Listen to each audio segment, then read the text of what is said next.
mais 2 novas locações aqui para o fundo, uma renovação de contrato com a Caixa e a divulgação do guidance para o segundo semestre. A gente vai falar agora do relatório de junho do RBVA 11, fica nesse vídeo.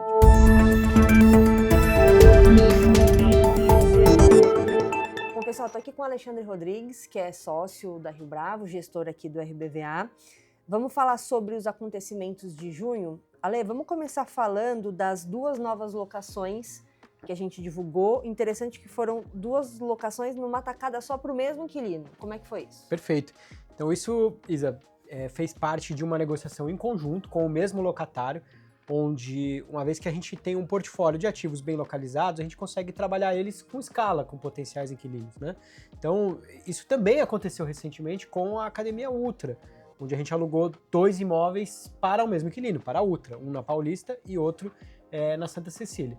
E agora a gente também fez a mesma coisa, com a M3, que é uma operadora de self-storage, a gente alugou 2 imóveis, um em Santos e o outro no Bom Retiro, aqui em São Paulo. E eles têm uma operação mais diferente, né? Eles usam o imóvel de uma forma diferente. Perfeito. A gente já tem a M3 como parceira dentro do fundo, então não é uma parceria nova para a gente pôde, na prática, testar o modelo de negócio e testar como que isso funciona, né, em termos de geração de receita para o fundo. Os resultados da Paulista, na nossa visão, estão bem satisfatórios, né? Acho que é um business que tem algum tempo de maturação, leva algum tempo para maturar, mas que depois de maturado consegue entregar resultados bastante interessantes. E assim, a gente tem ficado feliz com o resultado que a operação da M3 trouxe para a gente na Paulista. Tem chegado a aluguéis superiores ao que seriam locações tradicionais. E isso também nos motivou a avançar em outros 2 imóveis com eles e avançar a parceria com eles. Então são imóveis que a gente acredita bastante para o segmento de self-storage. O imóvel do Bom Retiro está localizado numa rua num bairro que tem uma vocação de varejo, que é o Bom Retiro, mas muito mais voltado para a Rua José Paulino, onde ficam boa parte das lojas de varejo ali. Então a gente acredita que uma operação de self-storage próximo dos varejistas, ela pode sim trazer demanda para esse tipo de negócio, para muitos varejistas que estão ali na região e que podem se beneficiar essa operação pode se beneficiar de gente que precisa de espaço, né, perto das suas lojas para armazenar produtos, enfim. E o de Santos também, porque Santos é uma das cidades mais verticalizadas do Brasil, então é uma cidade que, na nossa visão, pode ter sim uma escassez de self-storage. É uma locação num imóvel super central, então que também pode atender tanto empresas quanto pessoas físicas e que, na nossa visão, também podem trazer bons frutos para o fundo. Legal. Você até comentou de não ser tradicional, porque aqui a gente está falando de um revenue share, né? Então a gente não fixa um valor, a gente acaba tendo uma porcentagem do faturamento daquele ponto. Perfeito. Então, para esses casos, não existe um aluguel fixo, existe um aluguel variável, que pode ser maior do que um aluguel fixo, mas, claro, você também fica no risco da operação junto com o operador. Isso não é um caso onde a gente entende que faz sentido para o fundo inteiro, para o RBVA, mas em alguns imóveis específicos, onde a gente entende que existe uma oportunidade de negócio que possa fazer sentido, como foi o caso da Paulista, que vem dando sucesso, a gente pode sim trabalhar dentro do nosso portfólio. Acho que esses 2 casos são casos que funcionam e funcionariam muito bem como self-storage. A gente até chegou a receber uma pergunta se a gente entende que os brasileiros estão acostumados com o uso do self-storage, que talvez seja algo mais habitual lá fora, mas aqui a gente não está nem necessariamente falando de uma pessoa que vai alugar um espacinho, porque aqui estamos falando também de logística de última milha, né? Perfeito. Então, por exemplo, na nossa operação da Paulista, a gente tem mais ou menos uma divisão de 70-30 entre pessoas jurídicas e pessoas físicas que alugam os espaços. A maior parte são pessoas jurídicas. Mas esse mercado também pode crescer com pessoas físicas em lugares mais verticalizados, né? Como é o caso de Santos, como é o caso aqui em São Paulo. Então a gente vê algumas empresas de self-storage investindo em novas operações aqui. Eu acho que é um mercado que ainda tem possibilidades de crescimento, principalmente em cidades onde o metro quadrado é muito caro armazenar, mas também assim, não acho que existe um espaço para que o mercado brasileiro seja próximo do americano, né? Nos Estados Unidos existem REITs apenas de self-storage, que é uma operação completamente específica, né?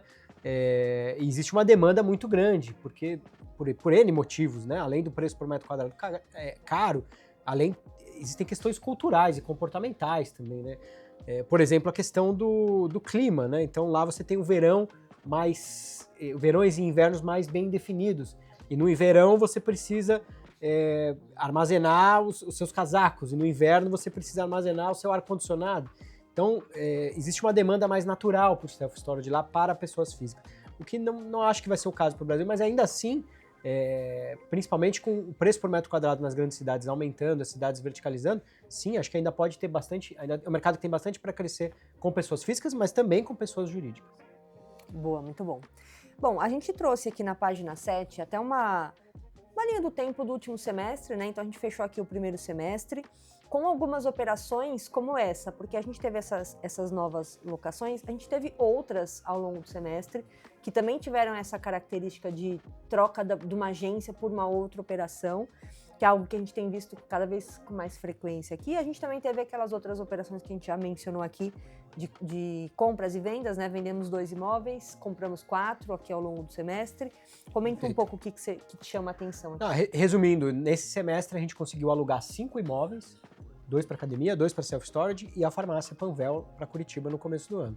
A gente comprou 4 imóveis, PB Kids, Estácio, Porto Belo e Pátio Maria Antônia, e vendemos 2 imóveis, Anchieta e Senador Queiroz. Então a gente esteve muito ativo no que a gente está se propondo a fazer, que é cada vez mais ter um fundo diversificado, reduzir exposição ao setor bancário, mas não apenas ao setor bancário, a qualquer segmento a gente quer ganhar mais diversificação dentro do RBVA.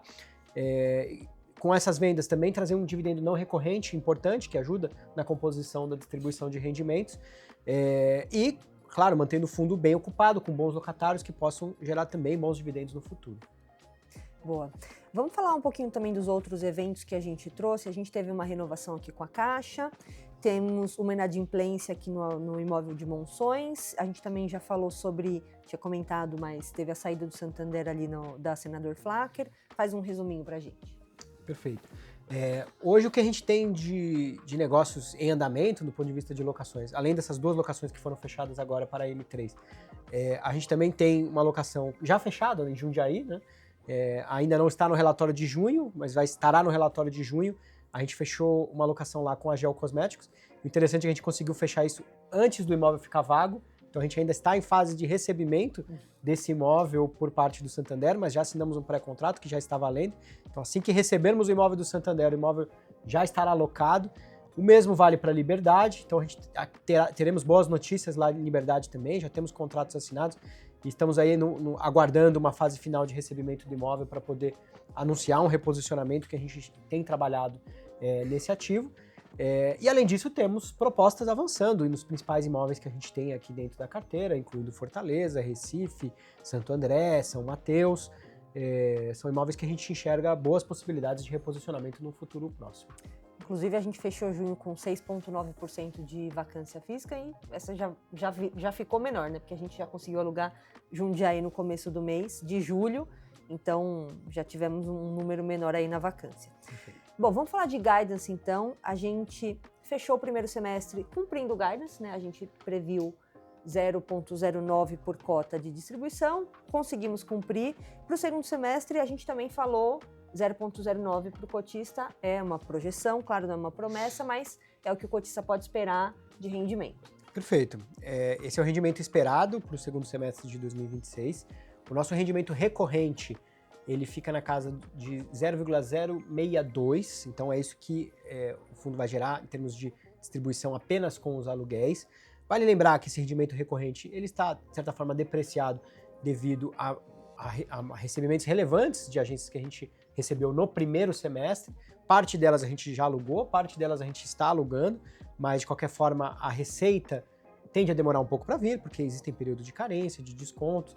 Então, apesar do nosso rendimento recorrente para o segundo semestre estar previsto em 0,62, a gente acredita que um rendimento com fundo 100% locado, em voo de cruzeiro, seria algo como 0,75, tá? Mas, independente disso, a gente mantém a previsão de guidance de 0,9, de 9 centavos por cota, porque a gente está muito confiante e cremos bastante no nosso trabalho de reposicionamento, que a gente já vem fazendo há muito tempo também. Perfeito, Ale. Acho que a gente passou então por tudo aqui, no relatório de junho. Muito obrigada a todo mundo que acompanhou. Todos os meses estamos por aqui, mandem dúvidas, sugestões que a gente lê. Muito obrigada a todo mundo e até a próxima. Obrigado, até a próxima.